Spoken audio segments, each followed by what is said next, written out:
World famous pizza fritta, which translates to fried pizza, is an Italian recipe that should absolutely make it to your weekend get togethers as an appetizer, but in my case, this can also be a main course.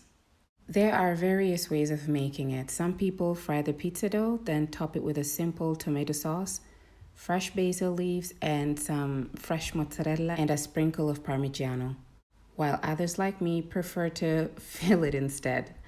Let me show you how to make it. For the dough, you need some bread flour, lukewarm water, instant yeast. However, if you're using active yeast, don't forget to activate it in the warm water before pouring it into the flour.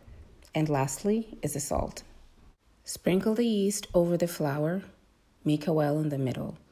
Then put the salt to one side and pour the lukewarm water in the middle. Stir to combine until it forms a shaggy dough. Let that rest for about 5 minutes, then tip it onto your working surface and begin kneading. Do so until the dough is smooth and springs back when pressed.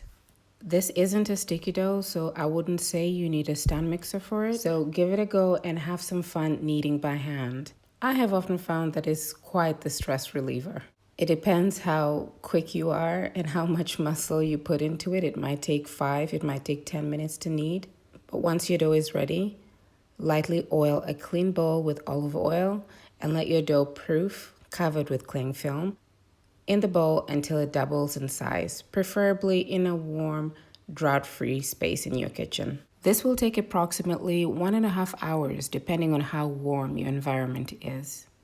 Once it has doubled in size, tip it onto your working surface and roll it into a log and portion it into about 7 pieces. In my case, I have 2 little ones, so I may occasionally roll a few that are smaller in size.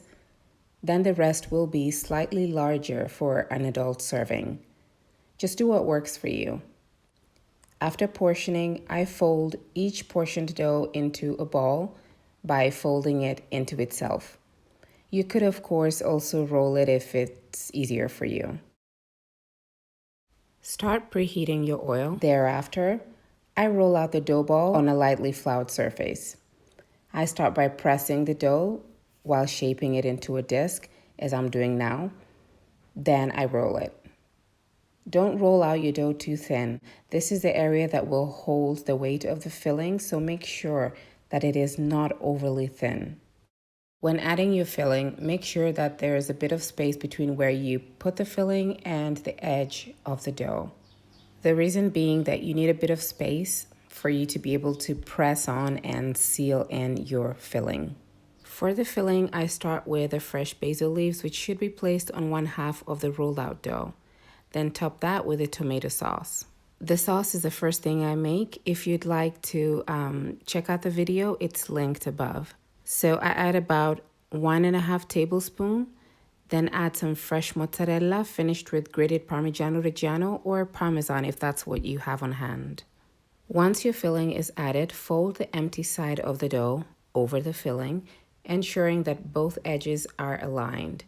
Then firmly press to seal in your filling. Use a dough scraper, if you have one, to gently lift the filled dough off your working surface and gently dunk it into the hot oil to fry for about 2 minutes. I prefer to fry about 3 at the same time.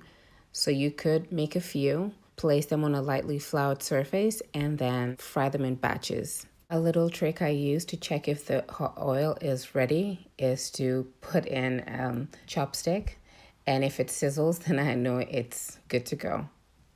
After adding the pizza fritta to the oil, I suggest that you flip it after 3 seconds.